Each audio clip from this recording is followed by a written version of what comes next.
সবাই চলে এসছো আশা করি। তাহলে চলো আজকে ক্লাস স্টার্ট করা যাক। তাহলে আজকে প্রথম সেগমেন্টে আমরা অ্যাডজর্পশন যে আগে দুটো ক্লাস পড়েছিলাম, তোমাদের যাদের ক্লাসটা করা হয়নি তারা ইউটিউবে থাকবে, ক্লাস দুটো ভালো করে আগে করে নিও। থিওরি না জানা থাকলে কিন্তু ক্লাস করতে অসুবিধা হবে। আজকে আমরা কোশ্চেন অ্যান্সার সেশনে যাব।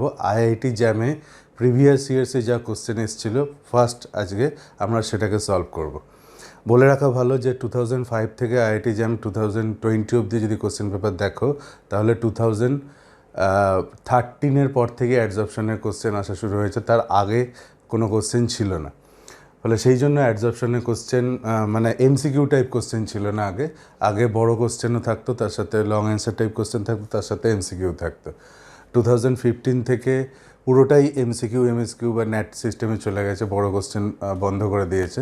তো আমি কোশ্চেন পেপার ঘেটে দেখলাম 2013 পর থেকেই কোশ্চেনগুলো রয়েছে। তার 2013 থেকে 2020 অবধি যা কোশ্চেন পাওয়া গেছে আইআইটি জ্যামে আমরা সেটা আজকের এই ক্লাসে সলভ করব। ওকে, তাহলে কোশ্চেন অ্যান্সারে ডাইরেক্ট চলে যাচ্ছি। ফার্স্ট কোশ্চেন আমরা দেখি। ফার্স্ট কোশ্চেন কী আছে পড়ো। দেখো কী বলেছে, for physical adsorption process which one of the following statement is not correct। হ্যাঁ, এইটা মাথায় রেখো সবসময়। অনেকে ভুল করে এই জায়গায় কারেক্ট অ্যান্সারটা দিয়ে চলে আসে। পরীক্ষার সময় তাড়াহুড়োর সময় মাথায় থাকে না, সবসময় মাথায় রাখবে কী দিচ্ছে, নট কারেক্ট, ইনকারেক্ট, কারেক্ট কোনটা বলছে। ফার্স্ট অপশান কী দিয়েছে, there are van der Waals interaction between the adsorbate and the adsorbent. অবশ্যই আমরা জানি যে ফিজিক্যাল অ্যাডজর্পশনের ক্ষেত্রে যে অ্যাডসর্বেট আর অ্যাডসর্বেন্টের মধ্যে যে ফোর্স থাকে সেটা weak van der Waals type of force হয়। তাহলে আমার অপশান এটা কারেক্ট অ্যান্সার, ঠিকই বলছে। আমাকে এখানে খুঁজতে বলেছে কোনটা ঠিক নয়, মাথায় রেখো। অপশান বি কী বলেছে, the process predominates at low temperature. অবশ্যই টেম্পারেচার যত কমানো হবে তত ফিজিক্যাল অ্যাডজর্পশন ভালো হবে। Option C, the process can not proceed beyond a monolayer. এইখানে দেখো এটা ইনকারেক্ট স্টেটমেন্ট, এই কারণে যে যদি আমি এখানে টেম্পারেচার ডিক্রিজ করাই এবং প্রেশার ইনক্রিজ করাই তাহলে মাল্টিলেয়ার অ্যাডজর্পশনেরও চান্স থেকে যায়, যেটা আমি বিইটি অ্যাডজর্পশনের ক্ষেত্রে বলেছিলাম। সো মাথায় রেখো, the process can not proceed beyond monolayer, তাহলে এই কথাটা ঠিক নয়। অপশান ডি কী বলছে, দ্য প্রসেস ইজ রিভার্সেবল। অবশ্যই আমরা জানি যে প্রসেসটা ফিজিক্যাল অ্যাডজর্পশন প্রসেসটা রিভার্সেবল ইন নেচার হয়। তাহলে এখানে অপশান সি এটা হচ্ছে কারেক্ট, মানে এই কোশ্চেন অনুযায়ী এটা হচ্ছে ইনকারেক্ট। যেটা আমাদের চেয়েছিল অপশান সিটা দেখাচ্ছে যে এটা ঠিক নয়। মোনোলেয়ার কেন, মাল্টিলেয়ার ফরমেশনও পসিবল হয় যদি আমরা low temperature high pressure apply করে থাকি। ওকে, বোঝা গেছে। পরের কোশ্চেনে যাওয়া যাক। দেখো এটা একটা নিউমেরিক্যাল, 2014 এসেছিল। বলছে charcoal 1 gram of surface area 100 metre square per gram absorb 60 milligram of acetic acid from an aqueous solution at 25 degrees Celsius and 1 atm. The number of moles of acetic acid adsorbed per centimeter square of charcoal surface is. তার মানে আমাকে এখানে কী বার করতে দিয়েছে, number of moles of acidic acid, কত number of mole of acidic acid per centimeter square. এখানে দেখো মিটার স্কোয়ারে দেওয়া আছে, পার সেন্টিমিটার স্কোয়ারে কত মোল অ্যাসিটিক অ্যাসিড অ্যাবজর্ব হবে।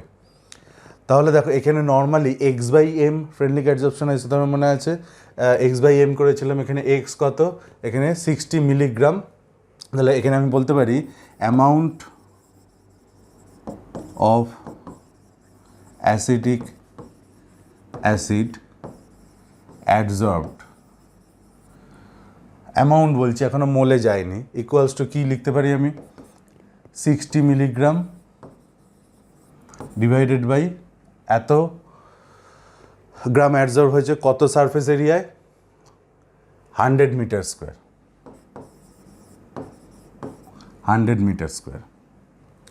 তাহলে এটাকে ফার্স্ট আমাদের যেটা করতে হবে সেটা হলো মিলিগ্রামটাকে আগে গ্রামে নিয়ে যাই। 60 into 10 to the power minus 3 gram by 100 metre square, 100 into এটাকে সেন্টিমিটার স্কোয়ারে নিয়ে যাই, 100 into 10 to the power 4 centimetre square, তাহলে গ্রাম পার সেন্টিমিটার স্কোয়ারে আছে। অ্যামাউন্ট অফ কি বলেছে, number of moles of acetic acid, তাহলে এটা গ্রামে আছে, এটাকে যদি মোলে কনভার্ট করতে হয় তাহলে number of moles of acetic acid equals to, আমি এটাকে করতে পারি যে এত গ্রাম আছে, এটাকে অ্যাসিটিক অ্যাসিডের মলিকুলার ওয়েট দিয়ে ডিভাইড করি, তাহলে গ্রাম পার মোল, গ্রাম গ্রাম কেটে যাবে, মোল ইনভার্স ওপরে গেলে মোলে পেয়ে যাবো আমি, মোল পার সেন্টিমিটার স্কোয়ার। দেখো এখানে আমাকে বলেছে number of moles of acetic acid adsorb per centimeter square, তাহলে আমার ইউনিট হওয়া উচিত মোল পার সেন্টিমিটার স্কোয়ার। তাহলে দেখা যাক যে এটা আমি করছি কি 60 into 10 to the power minus 3 gram divided by 60, acetic অ্যাসিডের মলিকুলার ওয়েট কত, 60 gram per mole divided by 10 to the power 6 centimeter square. তাহলে দেখো এখানে গ্রাম গ্রাম কাটলে মোল পার সেন্টিমিটার স্কোয়ার, তাহলে আমরা এসে গেছি এখানে অ্যান্সার। এটা ক্যালকুলেট করলে 10 to the power minus 9 mole per centimeter square. কোন অপশান আছে 10 to the power minus 9? Option D is correct, option D is correct. খুব সিম্পল নিউমেরিক্যাল, এত মিলিগ্রাম অ্যাবজর্ব হচ্ছে 100 মিটার স্কোয়ার এরিয়ায়, তাহলে number of moles of acetic acid per centimeter square, 1 centimetre square এরিয়ায় কত moles of acetic acid absorb হবে সেটা আমাকে এখানে চেয়েছিল। আশা করি বোঝা গেছে এটা। ওকে, পরের কোশ্চেনে যাই, ট্রাই করো। বলছে হোয়েন এ পারফেক্ট এটাও numerical NAT type question, when a perfect monolayer of stearic acid is formed at the air water interface, each molecule of stearic acid molecular weight দেওয়া আছে, ডেনসিটি দেওয়া আছে, occupies an area of 20 angstrom square, the length in angstrom of the মলিকুলের লেন্থটা বার করতে বলেছে। কি বলেছে আবার পড়ছি দেখো, when a perfect monolayer of stearic অ্যাসিডের একটা পারফেক্ট মোনোলেয়ার ফর্ম করেছে at air water interface, each molecule of stearic acid molecular weight আর ডেন্সিটি দেওয়া আছে, অকুপাইজ অ্যান এরিয়া, প্রত্যেকটা মলিকুল স্টিয়ারিক অ্যাসিডের প্রত্যেকটা মলিকুল কতটা এরিয়া অকুপাই করেছে, 20 অ্যাংস্ট্রম স্কোয়ার। বলছে the length in angstrom of the মলিকুলের লেন্থটা বার করতে বলেছে। দেখে মনে হচ্ছে কঠিন, লেন্থ কী করে বার করব? দেখো ডেনসিটি দেওয়া রয়েছে, ডেনসিটি যদি দেওয়া থাকে তাহলে ডেনসিটি ইকুয়ালস টু আমরা জানি কি এম বাই ভি। এবার ভলিউমটাকে আমি এইভাবে লিখতে পারি, এম বাই ভলিউমটাকে লিখতে পারি যে length into with into height. দেখো এখান থেকে লেন্থটা আমি বার করলাম, লেন্থ বার করতে দিয়েছে, উইথ ইন্টু হাইট এটাকে আমি বলতে পারি এরিয়া, লেন্থটাকে আলাদা করে। তাহলে density equals to molecular weight দেওয়া রয়েছে divided by length into area, এটাকে এরিয়া ধরলাম। এরিয়া দেওয়া আছে, লেন্থ বার করতে বলেছে, মলিকুলার ওয়েট দেওয়া আছে, ডেনসিটি দেওয়া আছে, আমরা পারবো বার করতে? ইজি, করো, করে দেখো কত অ্যান্সার আসছে।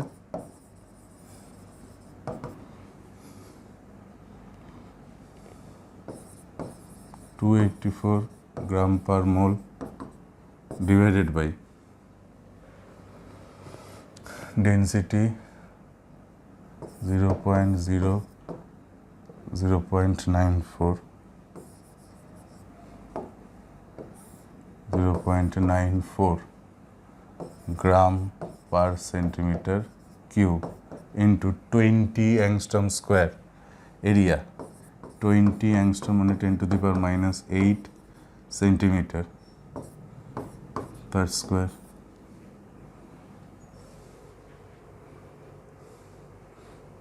কত আসছে অ্যান্সার দেখে নাও।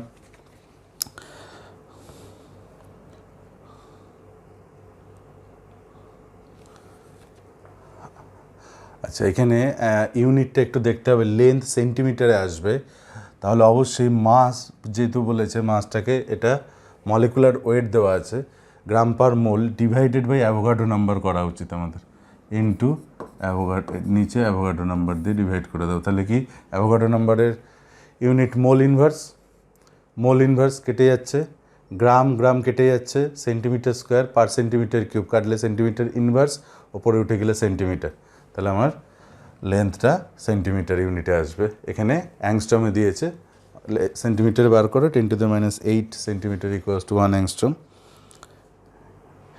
এটা দাঁড়াবে 25 into 10⁻⁻8 centimetre, that is 25 angstrom.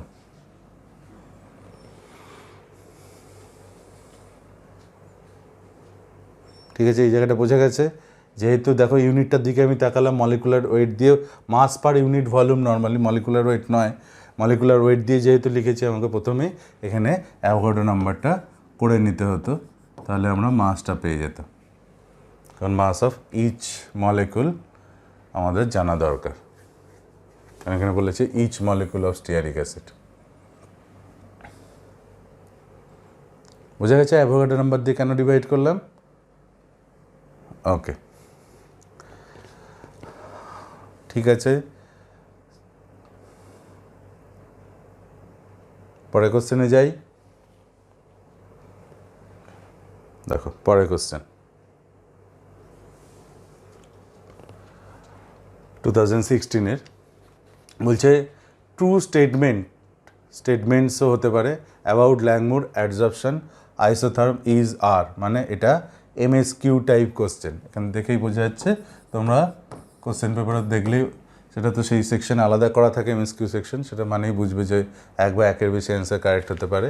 এখানে একটাও হতে পারে, একের বেশিও হতে পারে, তাই দুটো অপশানে দেওয়া আছে ইজ বা আর। দেখা যাক, ট্রু স্টেটমেন্ট বলেছে, ট্রু স্টেটমেন্ট কোনটা ঠিক বা কোনগুলো ঠিক, কার জন্য? ল্যাংমুর অ্যাডজর্পশন আইসোথার্মের জন্য। দেখো ল্যাংমুর অ্যাডজর্পশন আইসোথার্মের যে অ্যাজামশনগুলো সেটা কিন্তু ভালো করে মনে রেখো। এখানে কি বলেছে? Valid for monolayer coverage. অবশ্যই ল্যাংমুর অ্যাডজর্পশন আইসোথার্ম মোনোলেয়ারের জন্য valid. All adsorption sites are equivalent. দেখবে এতে অ্যাডজর্পশন সাইট প্রত্যেকটাই ইকুইভ্যালেন্ট সাইট, একটা আর একটার সাথে ইন্টারাক্ট করবে না, একটা সাইটের কোনো মলিকুল অন্য সাইটের মলিকুলের সাথে ইন্টারাক্ট করবে না। এটা সব অ্যাজামশনারি পয়েন্ট, বলে বোঝা যাচ্ছে যে অ্যাজামশনগুলো আমাদের ভালো করে পড়তে হবে, না হলে কিন্তু এই ধরনের এমএসকিউ কোশ্চেন আমরা ট্যাকেল করতে পারবো না। এটাও ঠিক, all adsorption sites are equivalent.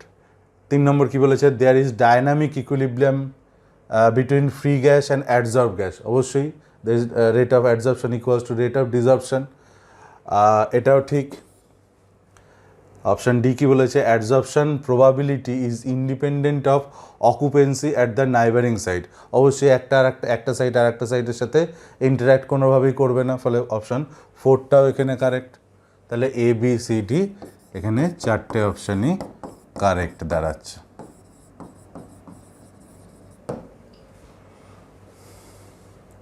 ওকে, যদি কোনো বোঝার অসুবিধা থাকে একবার অ্যাজামশানটা হয়তো ভুলে গেছো, অ্যাজামশানটা একবার ভালো করে পড়ে নিও। আমি যেগুলো লিখিয়ে দিয়েছিলাম ফার্স্ট ক্লাসেই মনে হয়, সেটা দেখলেই বুঝতে পেরে যাবে যে এগুলো এখানে 4টে অপশানই ঠিক আছে।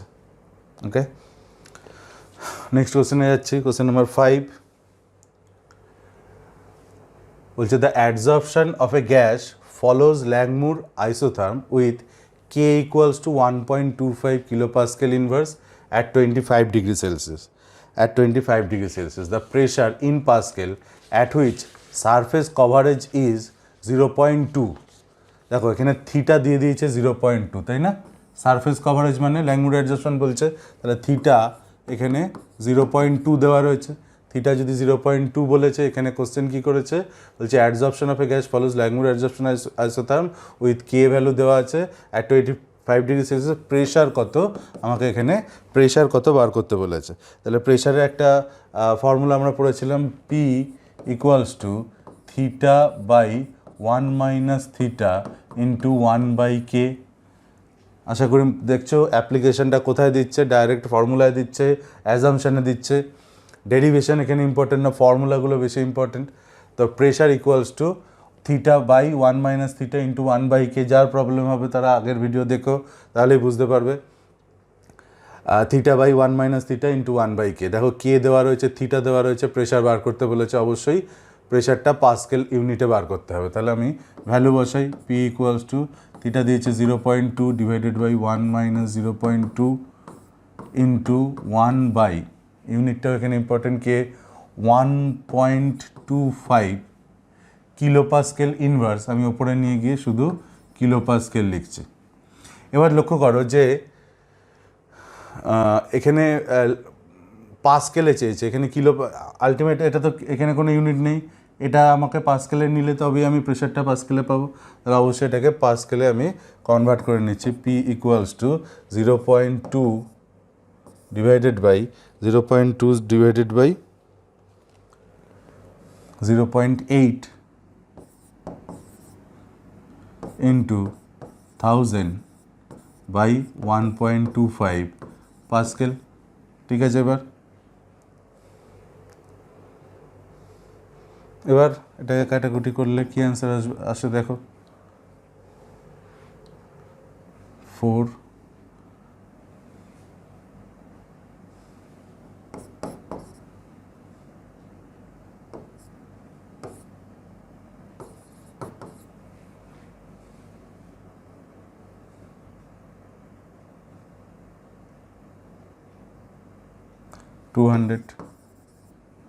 200 পাস্কেল হচ্ছে অ্যান্সার। এটা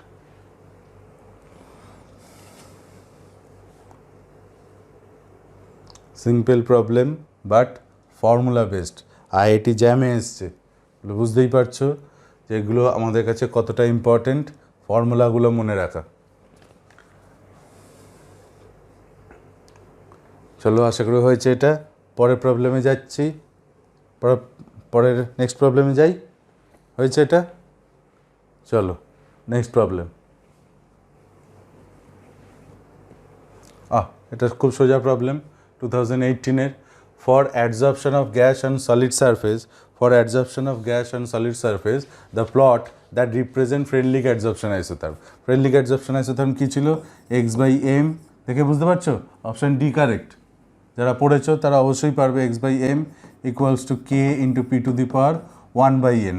বোথ সাইড যদি লগ নিই, এখানে log x/m versus log p বলেছে, তাহলে log x/m equals to log k plus 1/n log p. If we plot log x/m versus log p, we get a straight line with slope equals to 1/n and intercept equals to log k. তাহলে y equals to c plus mx, straight line যার intercept আছে এবং positive slope দেখাচ্ছে, একমাত্র option D এখানে correct হবে। আমি ক্লাসে করিয়েওছিলাম, প্লটও ড্র করিয়েছিলাম। খুব সিম্পল প্রবলেম ছিল, 2018-এর কোশ্চেন। চলো নেক্সট কোশ্চেনে যাওয়া যাক। 2019 দেখো, অলমোস্ট 2013 থেকে প্রত্যেক বছরই একটা কোশ্চেন এসছে, বেশিরভাগ ন্যাট সেকশনে এসছে, এনএটি টাইপ কোশ্চেন বেশি এসছে, এমএসকিউতে এসছে। ফলে এই দুটো সবসময় স্টুডেন্টদের, এমসিকিউ অনেকেই করতে পারে, এমএসকিউ বা ন্যাট পোর্শনে গিয়ে আটকে যায়, তার জন্য র্যাঙ্ক এদিক ওদিক হয়। ফলে এনএটি আর এমএসকিউ এই দুটো র্যাঙ্ক বুস্টিংয়ের খুব কাজ করে। ঠিক আছে, চলো এই কোশ্চেনটা দেখা যাক। এর ফর্মুলাটাও আমি তোমাদের বলেছিলাম, ডাইরেক্ট ফর্মুলা বলেছিলাম। The collision flux of monoatomic gas, collision flux মানে জানি number of particle colliding per unit area per unit time. Collision flux of a monoatomic gas on copper surface is 3 into 10 to the power 8 per meter square per second. Unit দেখে বুঝতে পারছো, per unit area per unit time. পড়ো, note that the copper surface forms a square lattice with lattice constant of 210 picometer. Lattice constant মানে হচ্ছে edge length যেটা, সেটা। If sticking coefficient of the atom with copper is 1.0, the time taken by the gas to form a complete monolayer on the surface, time taken by the gas. তার মানে এখানে আমরা দেখো একটা ফর্মুলা করিয়েছিলাম তোমাদের ফার্স্ট ক্লাসে, টাউটা হচ্ছে কলিশন ফ্লাক্স। টাইম কতটা লাগবে? Time equals to 1/τ into d0 square. D হচ্ছে এজ লেন্থ, এখানে টাও হচ্ছে কলিশন ফ্লাক্স, এটা কলিশন ফ্লাক্স, এজ লেন্থ। যে সলিডটা ফর্ম করছে, স্কোয়ার ল্যাটিস ফর্ম করছে সলিডের, তার এজ লেন্থ যেটা, সেটা d0 দিয়ে রিপ্রেজেন্ট করছে। কত টাইম লাগবে কমপ্লিট মোনোলেয়ার ফর্মেশনের জন্য, তার ফর্মুলা হচ্ছে আমাদের কাছে এটা। ওকে, তাহলে T equals to 1 collision flux, tau কত দিয়েছে 3 × 10⁻18 per metre square per second into edge লেন্থের স্কোয়ার। এজ লেন্থ কত দিয়েছে দেখো 210 পিকোমিটার, তাহলে 210 × 10⁻−12 মিটার তার স্কোয়ার। জাস্ট ফর্মুলা জানলেই, ভ্যালু সব দেওয়া আছে, ফর্মুলা জানলেই তুমি প্রবলেমটা সলভ করতে পারবে। এর আরও অন্যান্য মেথডও আছে সলভ করার, তবে এটা সবচেয়ে সহজ মেথড। দেখো টাইম ইউনিট কী আছে এখানে, metre square per metre square কেটে যাচ্ছে, সেকেন্ড ইনভার্স ওপরে গেলে সেকেন্ড, টাইমের ইউনিট সেকেন্ডে আসছে, এখানে সেকেন্ডেই আমাকে অ্যান্সার চেয়েছে। করে দেখো কত আসছে।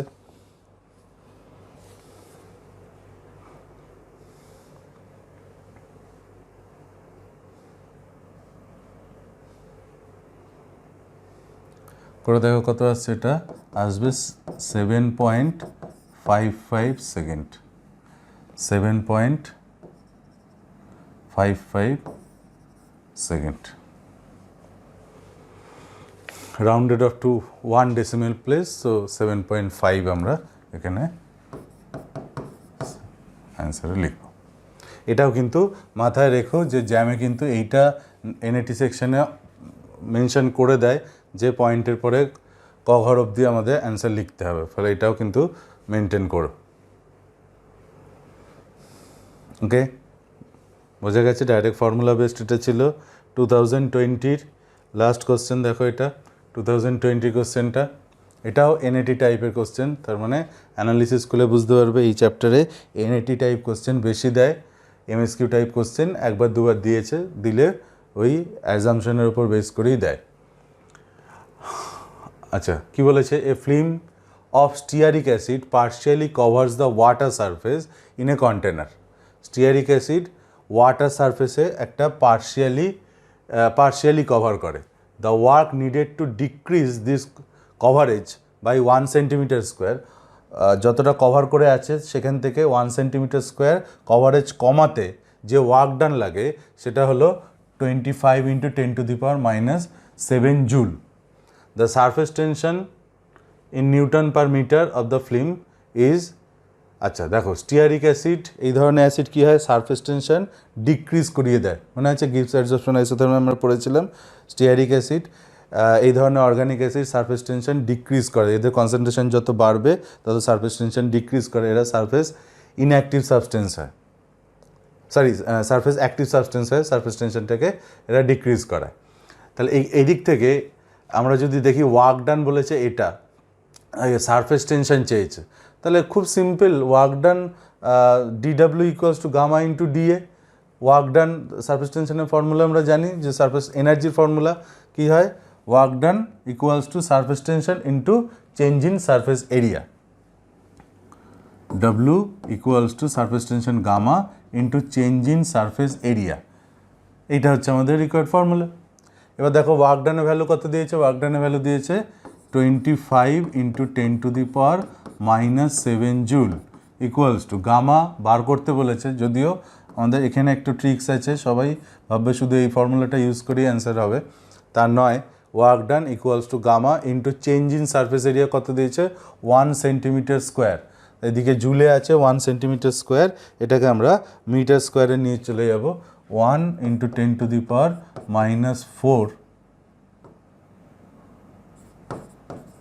Metre square. এখান থেকে আমরা ফার্স্ট গামাটা বার করে নিই। গামা কার? স্টিয়ারিক অ্যাসিডের। স্টিয়ারিক অ্যাসিডের গামাটা হবে এটা 25 × 10⁻⁷, জুলটাকে ভেঙে লিখছি kg metre square per second square, বা এটাকে এইভাবে লেখা যায়, এটা নিউটন ইন্টু মিটার করছে, ডিভাইডেড বাই 10⁻⁸ মিটার স্কোয়ার। দেখো কাটলে নিউটন পার মিটারে আসবে অ্যান্সার। এটা 10⁻10⁻250।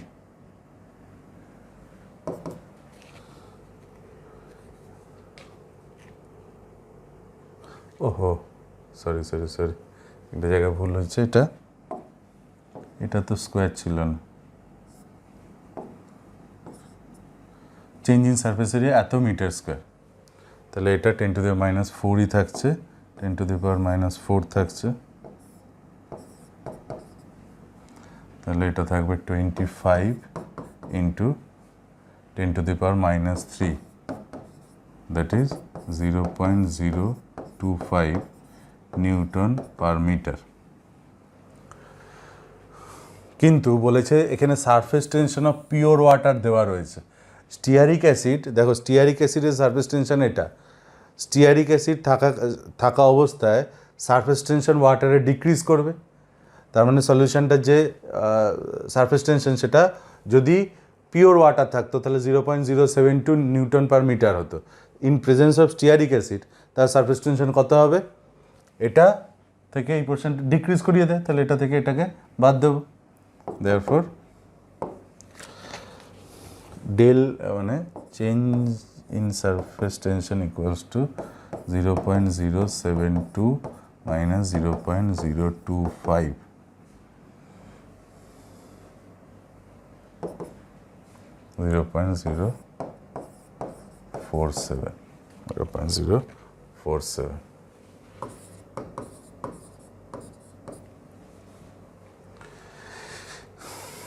এটা জ্যামে অনেকেই ভুল করে থাকবে শুধুমাত্র এইটার কারণে।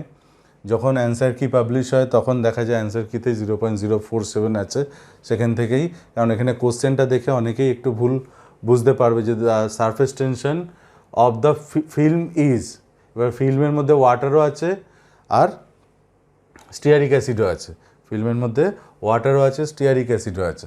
তো সারফেস টেনশনটা আগে আমাদের স্টিয়ারিক অ্যাসিডের বার করে নিতে হবে, দেন সলিউশনের সারফেস টেনশন তখন এটা থেকে 0.0 ওয়াটারের যে সারফেস টেনশন সেটা দিয়ে বাদ দিয়ে স্টিয়ারিক অ্যাসিডটা বাদ দিলে যেটা থাকবে সেটাই আলটিমেট সারফেস টেনশন দাঁড়াবে সলিউশনের, নিউটন পার মিটার। ওকে, একটু ধরে ধরে এই কোশ্চেনটা একটু অন্যরকম ছিল, যদিও সোজা কোশ্চেন, একটুখানি ওই সময় মাথা ঠান্ডা করে করার কথা, কিন্তু ন্যাট পোর্শন যখন আমরা অ্যান্সার করি তখন শেষের দিকে পরীক্ষা চলে যায়, তাড়াহুড়ো থাকে। এই ছোটোখাটো জিনিসগুলো একটু মাথা ঠান্ডা করে যদি তোমরা করতে পারো তাহলে কিন্তু ফুল মার্কস এখান থেকে চলে আসবে। চ্যাপ্টারটা সোজা চ্যাপ্টার, প্রত্যেক বছরই একটা না একটা কোশ্চেন আসছে এখান থেকে। সো যখন পড়বে এটাকেও গুরুত্ব দিয়ে পড়ো এই চ্যাপ্টারটা। ওকে, এই রিলেটেড আমি নেট বা গেটের কোশ্চেনও সলিউশন করাবো, যাতে আরও এই সম্বন্ধে আইডিয়াটা তোমাদের ক্লিয়ার হয়, আরও কিছু প্রবলেম করতে পারো। লাস্ট ক্লাসেও যেটা লেকচার 2 ছিল সেখানেও আমি মোটামুটি 13-14টা কোশ্চেন সলভ করেছিলাম, এখানে 8টা কোশ্চেন হলো। গেটের পেপার সলিউশন করব, নেটের পেপার সলিউশন করলে আরও কিছু কোশ্চেন সলিউশন হয়ে যাবে, যা হলো মোর দেন এনাফ। আর কিছু নতুন কিছু করার নেই, এগুলোই ভালো করে দেখো, এখান থেকে পেয়ে যাবে। বিশেষ করে থিওরি 2টো ক্লাস ভালো করে লক্ষ্য করো, ফার্স্ট ক্লাসটা সবচেয়ে বেশি ইম্পর্ট্যান্ট। ঠিক আছে, আর কোনো জ্যামের কোশ্চেন নেই, ক্লাসটা এই অবধি থাক। আবার পরের কোনো ক্লাসে আমরা গেটের কোশ্চেন পেপারটা সলিউশন করব। ওকে। টিল দেন টাটা, ভালো থেকো সবাই।